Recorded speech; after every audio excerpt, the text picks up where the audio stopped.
Babel rising, the ambition, the arrogance, the collapse. After the flood, the world was quiet again. The earth was clean, the sky was open, and humanity stood at the beginning of a second chance. One language, one people, one heartbeat of possibility. But in the soil of unity, something darker began to grow. It started as a whisper in the human heart, a whisper that said, "We can rise higher, we can build greater, we can secure our own future." And from that whisper was born a dream, a tower, a challenge to heaven itself. On the plain of Shinar, the air trembled with ambition. Thousands gathered around a single, electrifying vision. Not a temple, not a place of worship, but a monument to the human name. At the center of this rising movement stood a man whose presence felt larger than the earth beneath him. Nimrod, the mighty hunter, the first king, the voice that could lift hearts or bend them. He preached not rebellion, but greatness, not defiance, but destiny, and the people believed him. Because his words awakened something they already wanted, the promise of becoming their own gods. Brick by brick, layer by layer, the tower began to climb, a spiraling staircase of pride, a monument of unity built on the foundation of arrogance. Every sunrise saw its shadow grow longer across the plain. Every night, the workers dreamed of touching heaven, and heaven watched in silence. They thought nothing could stop them, that no force in creation could divide what they had built, that the God who once washed the world clean would now stand aside and let their glory rise. They were wrong. Because the story of Babel is not about architecture, it is about the human heart and how far it will climb before it finally breaks. Chapter 1. The Birth of Ambition. Imagine the world in the early days after the flood. The earth is quiet, the air is clean, the ground feels new beneath humanity's feet. They speak one language, share one memory, carry one rising desire: to never be vulnerable again. As families move eastward, they arrive at a vast plain called Shinar, flat, open, full of potential. A place where nothing limits how high a dream might rise. They build tents, they build workshops, and slowly they begin building confidence. But confidence soon becomes something else. A whisper moves through the camp. What if we build more than homes? What if we build something that lasts? Something that proves humanity cannot be shaken again. The flood is behind them, but the fear of being scattered, forgotten, or judged still lingers like a shadow. Then a leader steps forward. Nimrod. A hunter, a warrior, a man whose voice can turn hesitation into hunger. He speaks of strength, permanence, and destiny. He points to the sky, not in worship, but in challenge. "Let us build ourselves a city," he declares, "and a tower with its top in the heavens," from Genesis 11:4. The words electrify the people. A city means safety. A tower means greatness. A name means immortality. Not God's name, their own. Plans are sketched in the dust. Bricks are shaped from mud and fire. Kilns burn day and night. Lines of workers pass materials hand to hand in perfect unity.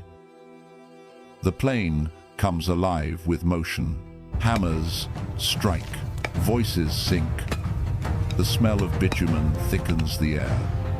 They say, "Come, let us make bricks," and the earth answers them with abundance. Unity becomes their weapon. Efficiency becomes their pride. And with every layer added to the tower's base, they feel more certain that nothing can stop them. The tower begins to rise, slowly at first, then faster, its spiral walkway turning upward like a man-made mountain. From a distance, it looks impossible. Up close, it feels inevitable.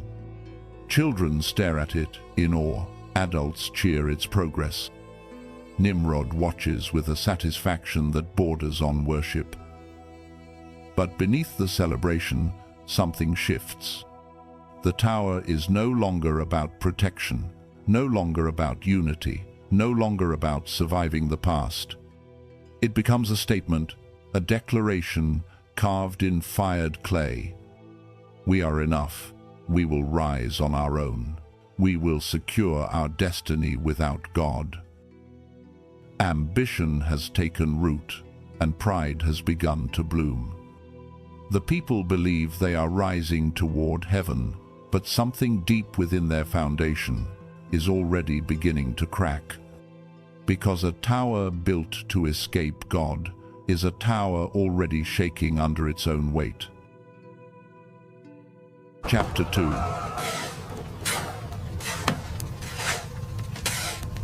The arrogance that blinded them. At first, the tower rises like a promise. Each new level sparks celebration. Workers shout across scaffolding, priests bless the morning sun, and Nimrod walks the rising ramps with the confidence of a man who believes heaven is within reach. Unity becomes intoxicating. No divisions, no misunderstandings, no barriers. Every voice moves in harmony. Every hand strengthens the next.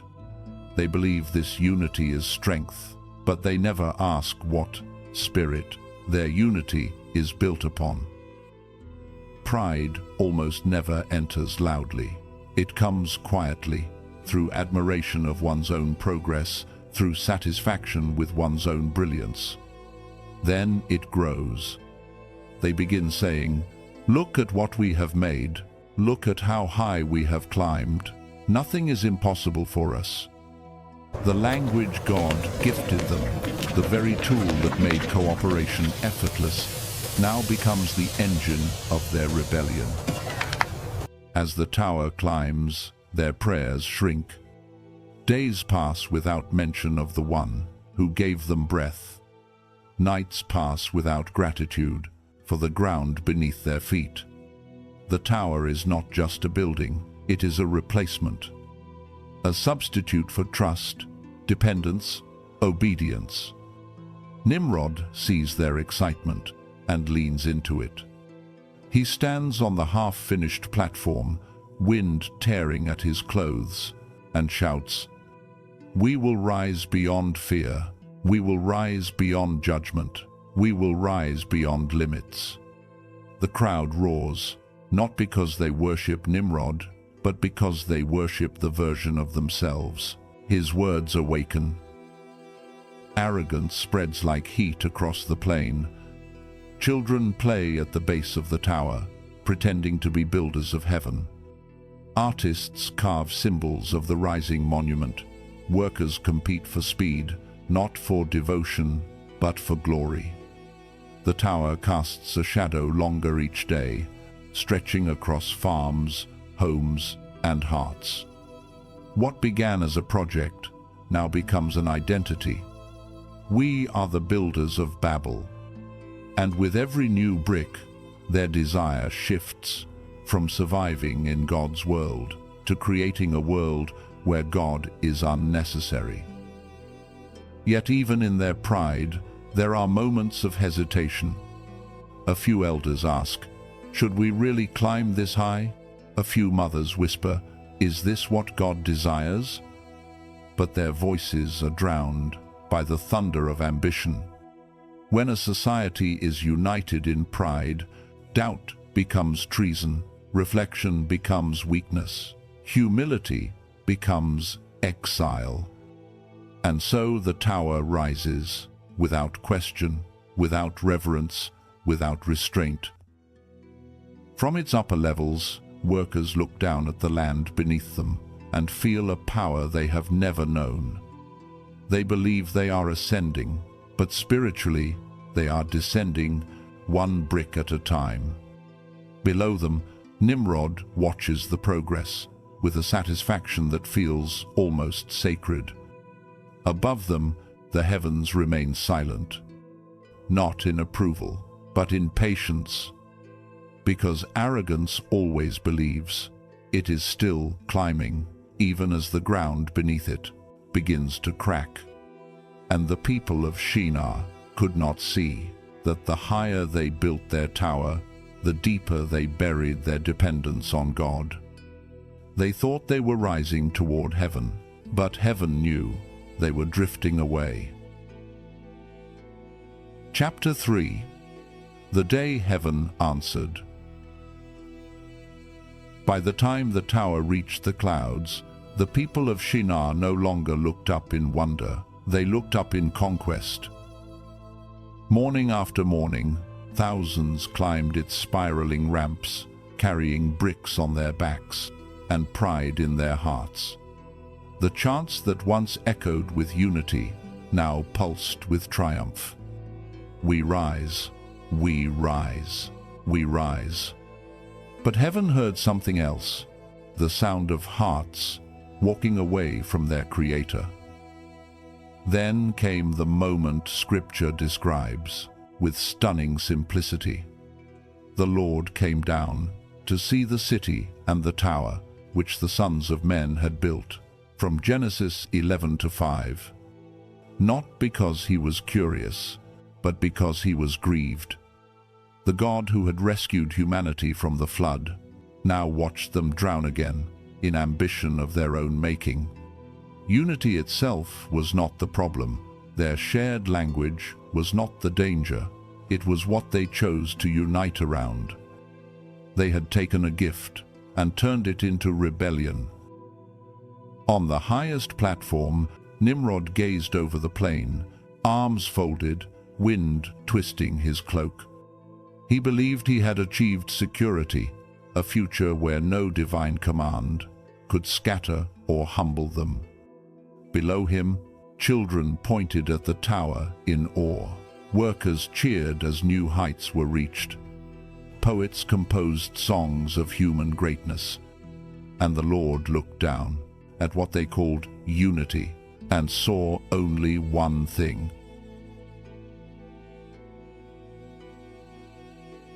arrogance with a heartbeat. In heaven's eyes, this was not progress. It was a cliff edge. God said, "Behold, they are one people, and they all have one language, and this is only the beginning of what they will do." From Genesis 11:6. A united humanity without God would destroy itself faster than the world could recover. Heaven did not intervene to stop their climb. He intervened to save their souls from the destiny they were building. Then came the divine moment, silent, sudden, supernatural. God did not send fire. He did not shake the earth.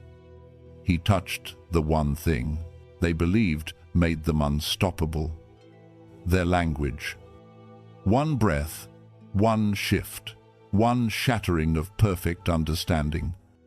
A foreman shouted for bricks, but his assistant heard only strange syllables, sounds he had never spoken, words he could not decipher. A mother called for her child, but the child heard only a frightened tongue. Two workers argued, each convinced the other had gone mad. Hammers dropped, bricks fell, orders twisted into chaos. Confusion spread like a storm breaking open the sky. The tower that symbolized human strength became the epicenter of human weakness. Voices clashed, misunderstandings became anger, anger became fear. Groups split off instinctively, those who could still understand each other, huddled together in desperation and fled the construction site. Across the plain, families gathered their belongings, looked back one last time at the tower, and walked away in fractured clusters toward the corners of the earth. The Tower of Ambition had become the monument of their scattering, and the city once called the Gate of God received a new name: Babel, confusion. Not because God wanted to punish them, but because he wanted to protect them. The collapse of their unity was the mercy that saved the world. Chapter 4. The collapse we still build. The ruins of Babel faded into the dust of history, but the spirit of Babel never died. We look at their ancient bricks and call them primitive. We shake our heads at their arrogance, their pride, their attempt to rise without God. But before we laugh at them, we should look at ourselves, because we are still building towers. Not with mud and bitumen, not with stone and fire, but with money, with influence, with followers, with ambition sharpened into identity. We build towers out of careers that consume us, dreams that define us, and goals that promise significance, but drain our souls dry. We chase platforms instead of purpose. We chase applause instead of obedience. We chase a name, our name, and hope the world will remember it. Just like Shinar, our age is unified in ways no generation has ever seen: a single digital language, instant communication, global networks that bind billions together.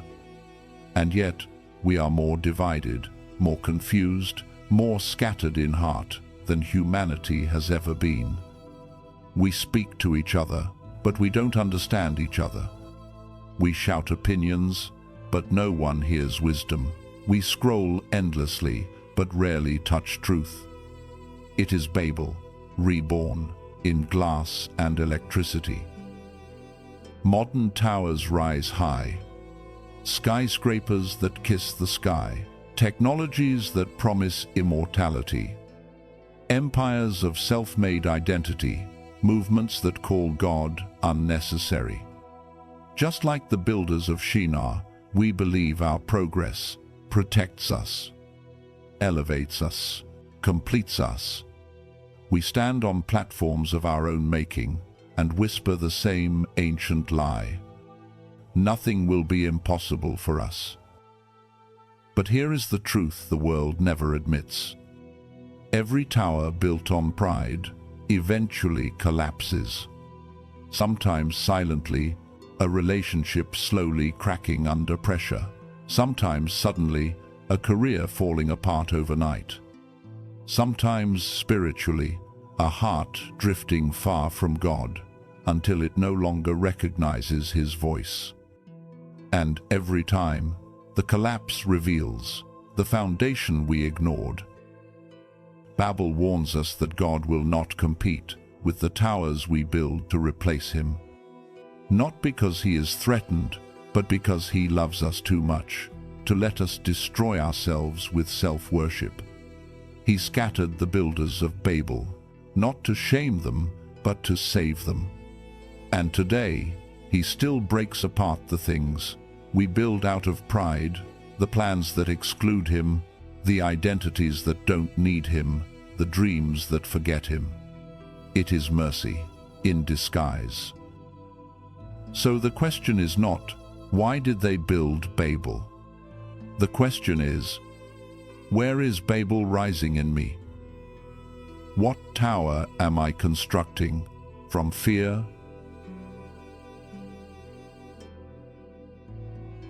from insecurity, from ambition, from the desperate need to be seen?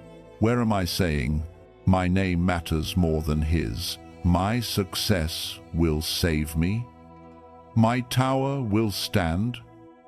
Because no matter how high it climbs, No matter how strong it looks, every tower built without God will fall. But the life built on surrender, on humility, on obedience, becomes a temple, not a tower. A place where God dwells, not a monument to human pride. And that life, that foundation, will never collapse.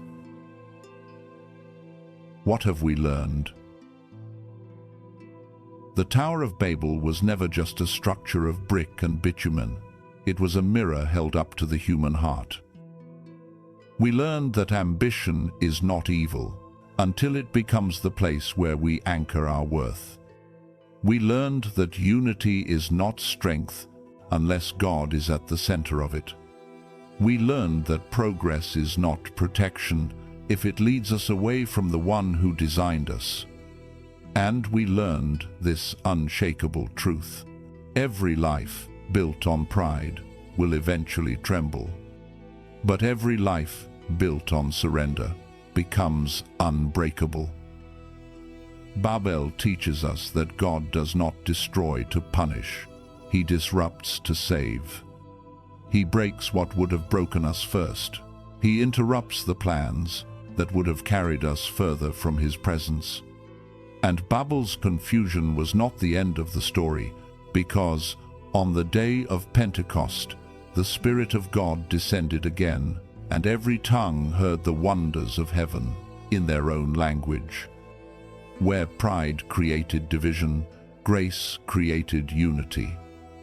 Where Babel scattered humanity, Christ gathered the nations.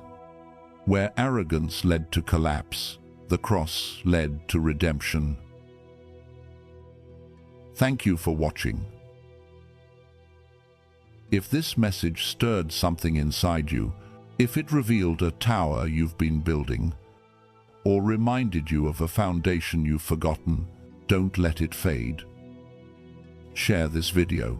Send it to someone who needs the reminder that God's mercy often arrives as a holy interruption. Like, subscribe, and stay with us as we continue exploring the stories that still speak, still warn, still heal, and still reveal the heart of God. May your life stand not as a tower of pride, but as a temple of His presence. God bless you, and see you in the next story.